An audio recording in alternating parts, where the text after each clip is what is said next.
Well, I welcome each of you as we gather to celebrate Lisa's life, and it is a celebration. As Josh and Jacob and I spoke, we want to keep it upbeat. We know why we're here, and yet laughter is an important part of that. And so later on in the service, we'll have opportunity to share some remembrances and stories and what have you that certainly will lend themselves to the laughter. And so if you haven't thought about of doing that, I certainly invite you to be thinking about that, because we'll have opportunity to share that. But with that, I invite you to join me in a word of prayer. We gather in your name, gracious God, as we celebrate Lisa's life and give thanks for it. You are the giver of life. And so it is in this time, Lord, that we seek your presence, your comfort, whatever we need at this particular moment. Surround us with your care. In the name of Jesus, amen. We're going to listen to 3 songs today. Lionel Richie was a favorite of Lisa's, and Otis Redding, Sitting at the Dock of the Bay, and Faith Hill as well. And so we're going to listen to Lionel Richie first.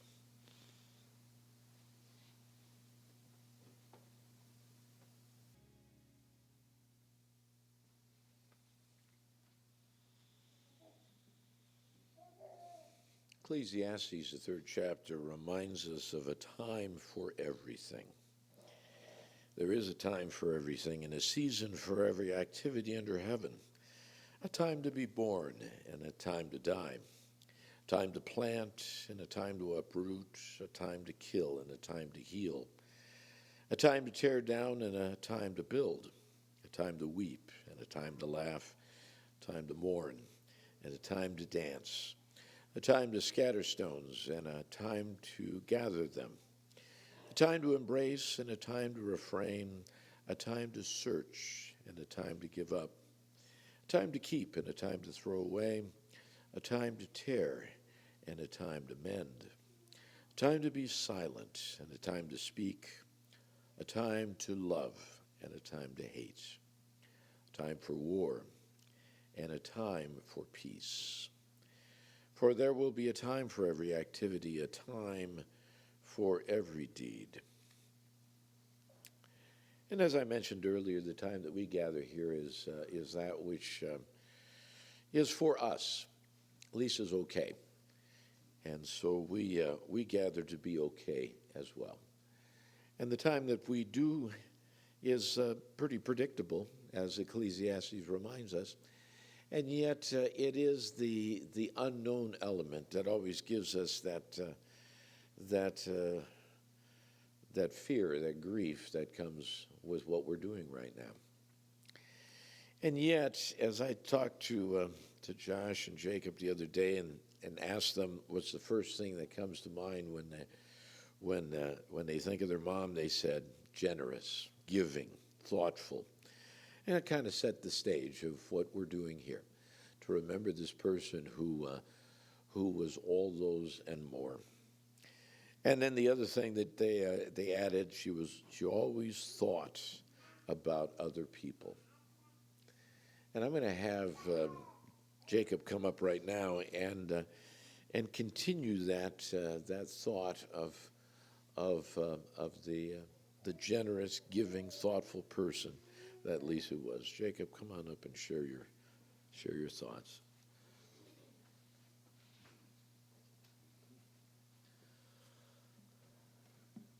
Good morning to everybody.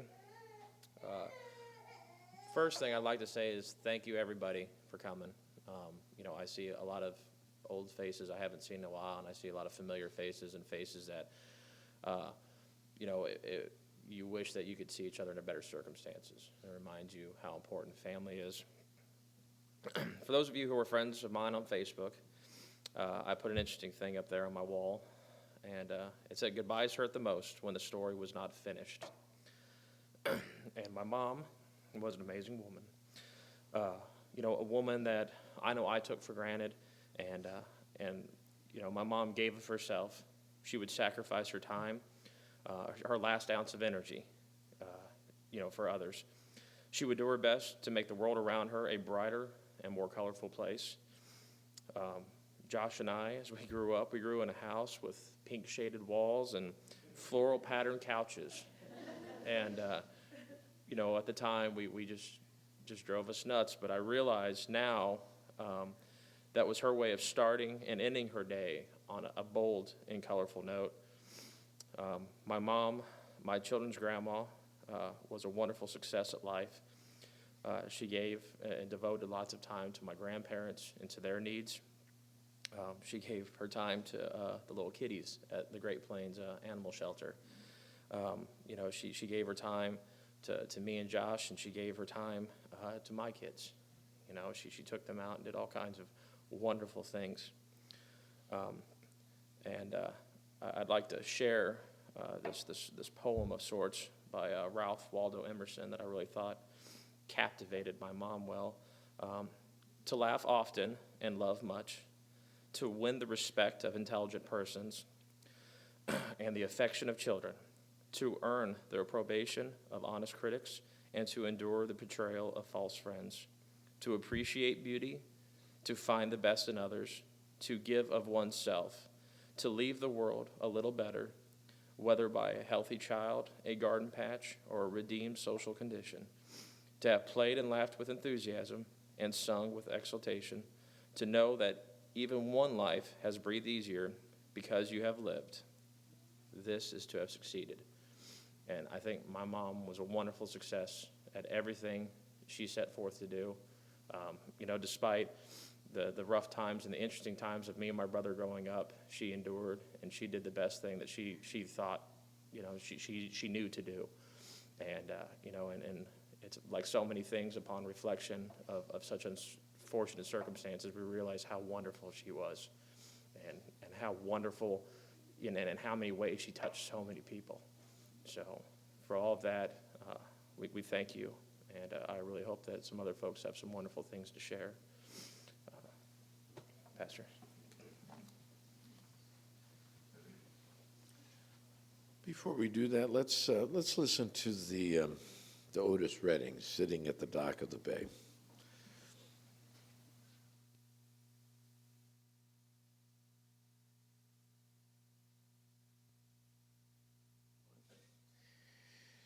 As I promised, we'll do some tributes now, some remembrances, maybe some stories. I know that there are probably some coworkers in here that know the story behind the song.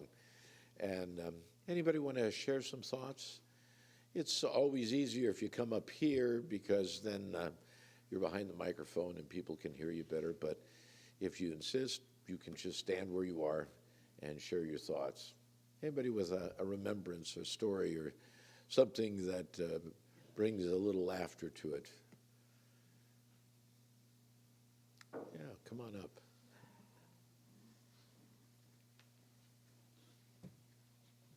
Well, most of you know who I am. I'm Lisa's brother. She had a sense of humor that just wouldn't quit. You never saw her not smiling. And before I get into some stories, I just want to say that we're sad, but in a way, we shall be thankful that we had her in our lives. A lot of people came up to me yesterday and said, "Oh, we're sorry for your loss." And I said, "It's not my loss; it's all of our loss." But we can just hope that she's, in another place, doing better for others like she did for all of us. One of my favorite stories is, I think it was about 1977. My dad had his company was on strike, so he went up to Illinois to work, and so that left my mom and Lisa and I at home. Robin was already married, and I had a friend stay the night with us, Steve Parker. He was here yesterday. If you're here early enough, he was the Overland Park police officer, which come to play here shortly. So one night, Lisa was sitting out in front of the house on her car with one of her friends. I can't remember who it is right offhand. And so Steve and I decided, let's play a prank on her. So we grabbed a flashlight and started flashing it around like we were burglars. So it took a while for her to notice, but then when she did, her and her friends scrambled behind the car and hid behind the car, and they were looking around like, and then they got in their car and they drove around and kept driving around the house, the block, and all of a sudden, next thing we know, the house was surrounded by police. Well, Mom was asleep, so she had no idea what was going on. So I went back to her room. It's like, Mom, the house is surrounded by police. And, she's asleep. She's like, huh? So she goes out the door. Well, it happened to be windy night. So when she opened up the door, the wind caught the door, pulled her out. The police are cocking their shotguns.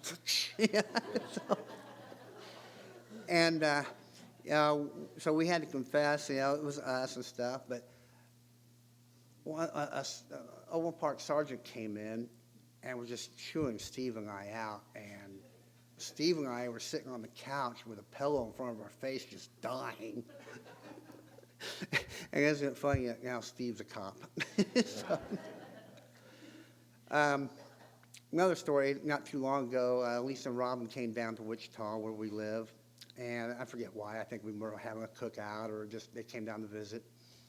And Lisa, being the pranker that she is, she hid something in our bed that she didn't realize how deathly afraid my wife Melody was of snakes. So after they left, we went and was sitting on the bed watching TV or getting ready for bed or something. I happened to put my hand underneath the sheets and I felt something. And so I kind of looked and I saw that it was a snake, a rubber snake, but needless to say, Melody doesn't care. So I said, turn your head, look away, don't look. So I grabbed this thing, hid it in the sheet, and, got rid of it so she didn't have to see. So then I called Lisa, who was in the back seat of the car while Robin was driving, and I was chewing her out. And she thought I was joking. And she was laughing so hard, she actually lost her contact lens in the back of my sister's car. So that was just, something that, that's her sense of humor. And I hope that it rubbed off on all of you, and you all had the same experiences that we did. So I want to thank you all for coming, and that's it. Thank you. That was very good. Very good. Anyone else with any remembrances and stories? Come on up.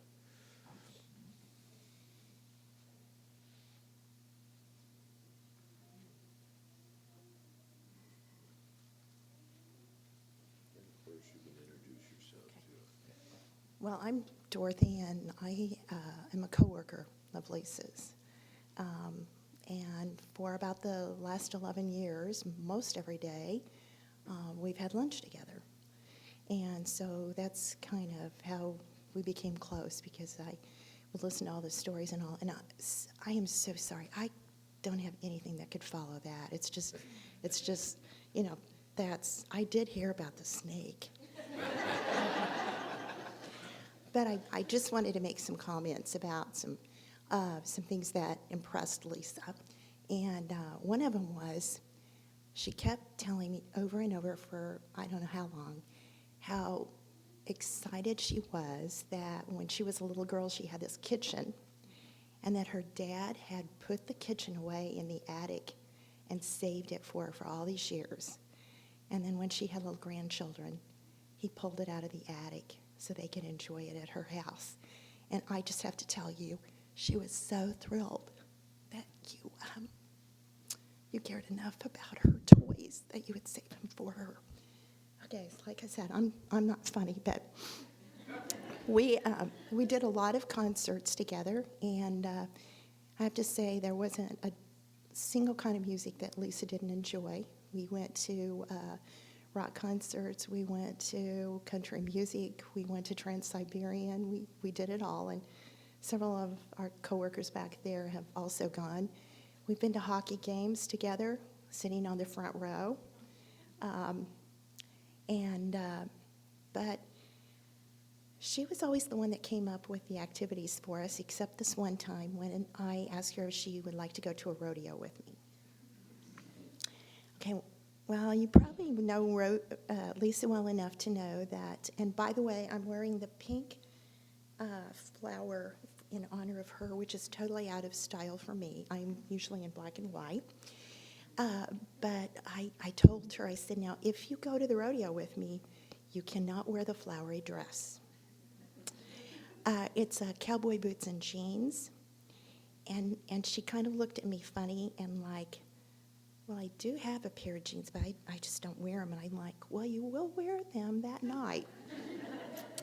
She wasn't really sure she was going to have a good time. It wasn't quite her thing. And so when we arrived and we sat down, she goes, ooh, cowboys.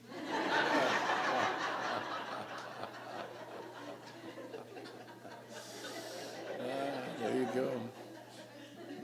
Yeah, well, thank you.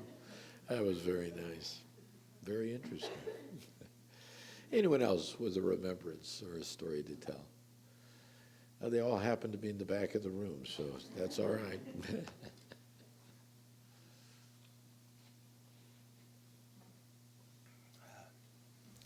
Hi, my name is Jerry Pillars, and I'm also a coworker of Lisa's. There's her and I and several of us that are here, all worked in a hallway down at KU. It was built around 1604. And, but I remember when I transferred up there, and whenever you go into a new situation, you're always looking for any friend you can find. And Lisa was the first person who wanted to make sure I was set and I was comfortable, and anything I ever needed or wanted, just come to me, and she was always there. And over time, you know, we all know that if you work full time, you spend more time with the people you work with than your own family.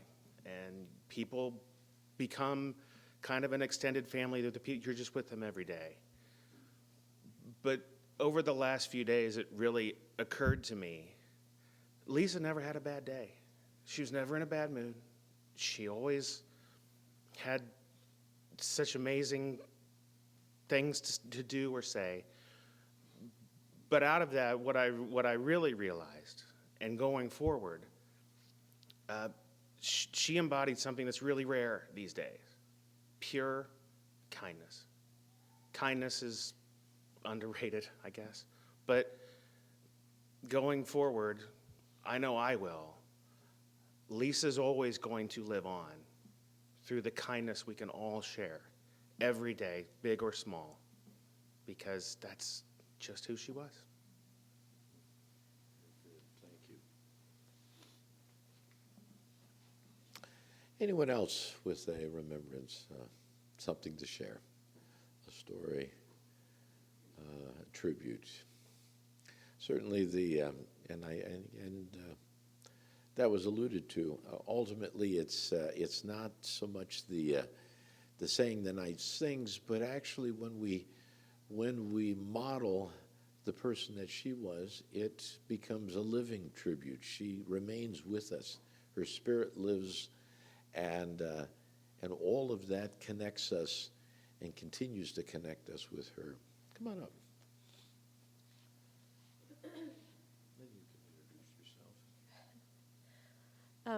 Hi, I'm Brittany, and I work with Lisa as well.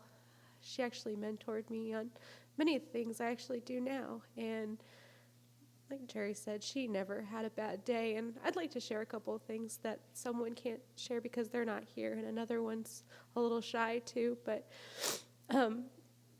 she took Margie Hopkins to work and took her home every day when she needed a ride, you know, and was just so thoughtful to just wrap her big heart around all of us in that hallway. And Chris is here with us today and just knew how special Lisa was. And every morning she would go, and after she had her hair beautiful and fixed, and get a Cherry Coke Zero.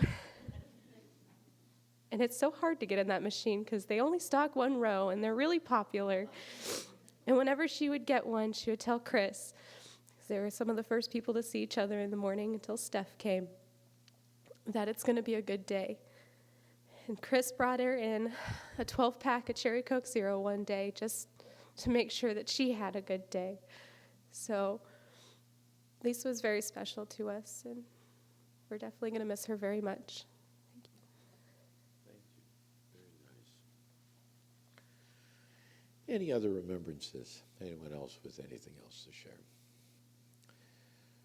Yeah, come on.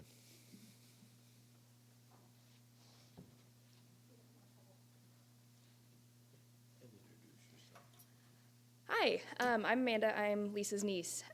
Growing up, she wasn't there the very early part of my life because she was out of state, but when she came back, man, she came back with a force. She was so positive and uplifting, as you all well know. In many ways, she acted as a mom for my sister and I when our mom was not there for us. I remember very distinctly, she was kind of looking at me, in middle school, it was in a rough place, and she would notice that I was wearing the same clothes kind of continually. And so she went out of her way and took me out to go get some clothes, and granted, they weren't my style. They were very, very colorful, as you can see. And she also took me out. This was one of her most favorite things to tell me all the time was she took me to go get my eyebrows waxed. Oh my gosh, I had no idea what I was in for, but she sat there and she was holding my hand, and then they put the hot wax on. I'm like, cool, this isn't so bad, and they pull one off, and you're just like, oh my God, and she's sitting there like laughing, and she's like going, and she's like, it's okay, and then she keeps laughing. She's like, you have to do the other one though, and so she took me in, and we did that, and like I just was like in tears because I was 12 or 13, and I had just had my face, beaten, it felt like. And she just laughed and she laughed. But that was just one of the many things, even though that wasn't my particular favorite moment. She continually brought it up and always laughed at me, and she was well-humored about that. She also just did so many little things when I was growing up. She would take us out to dinner, take us out to lunch. We'd go see movies. She'd bring us over to her house, and we'd watch movies, and she'd cook us dinner. She did so much for us, and in so many ways she was a mom when we needed her to be. So she was just more than an aunt. She was more than family. Recently, I'm getting married in July, and we did the catering bill and saw how much it was going to be for them to cut the cake. So I was like, who could I ask to cut the cake? Who would do that? I'm sitting there, I'm like, Aunt Lisa would do that. So I call her up. I'm like, hey, could you cut the cake for me? And at that point, I didn't realize what a terrible job that would actually be. But you know what she did? She was like, I would be so honored to. And she said, I would love to do that. And I'm like, oh, sweet. And then I started hearing stories like, no one actually wants to cut the cake. No one does. But she was excited about that, and she was so excited to be part of this, and she will be terribly missed above and beyond everything that she has done. So thank you for touching my life and for being the amazing woman that you are. So thank you. Thank you. Very nice. Very nice indeed. Anyone else? We've had some great, one more. Okay, come on up.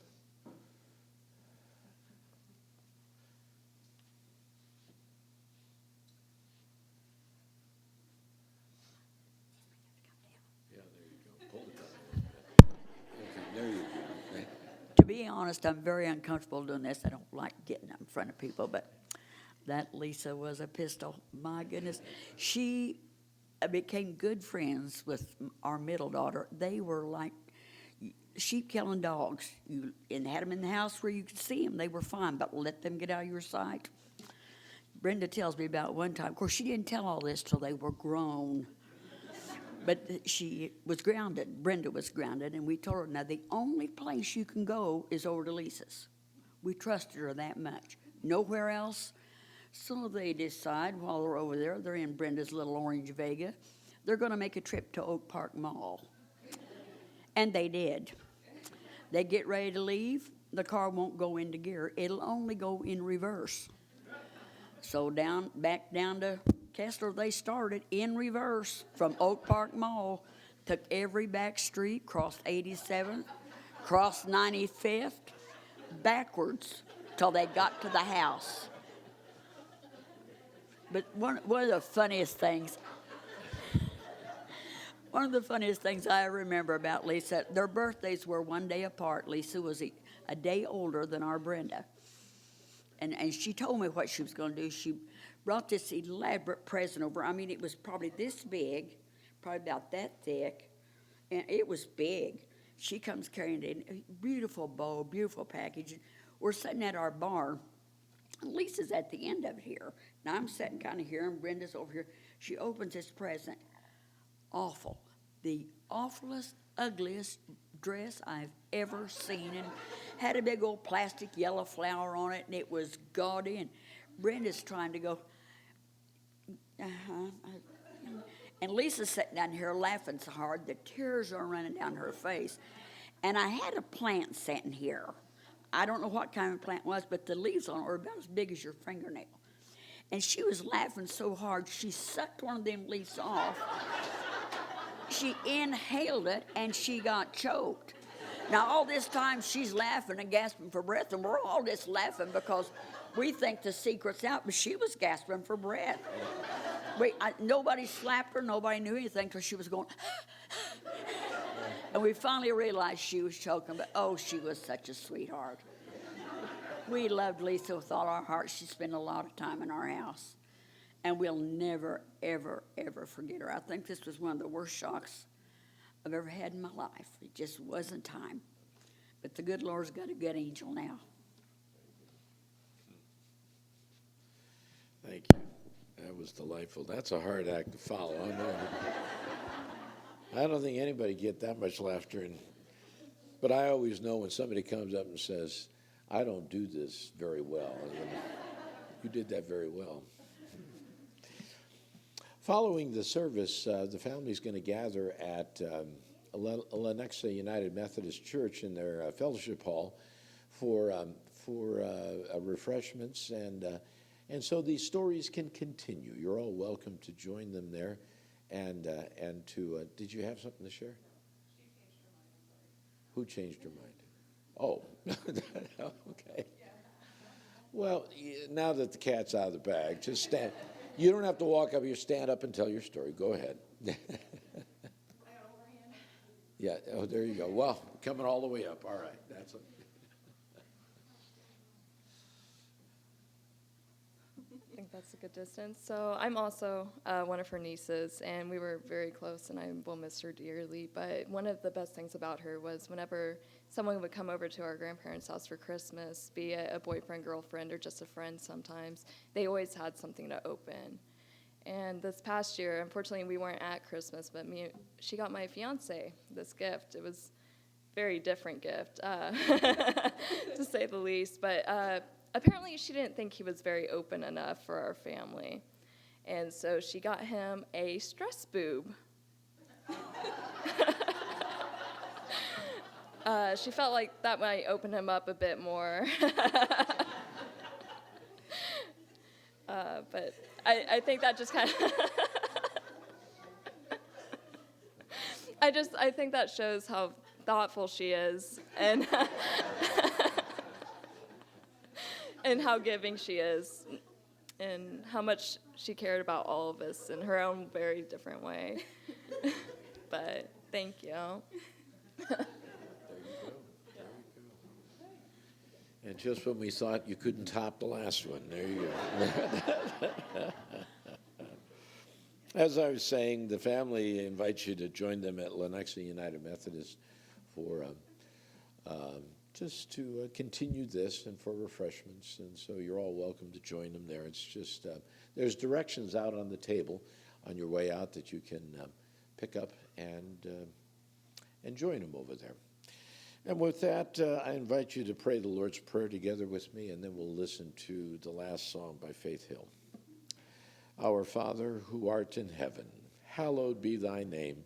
Thy kingdom come, thy will be done on earth as it is in heaven. Give us this day our daily bread, and forgive us our trespasses as we forgive those who trespass against us. And lead us not into temptation, but deliver us from evil. For thine is the kingdom and the power and the glory forever and ever. Amen. And we listen to the last song by Faith Hill.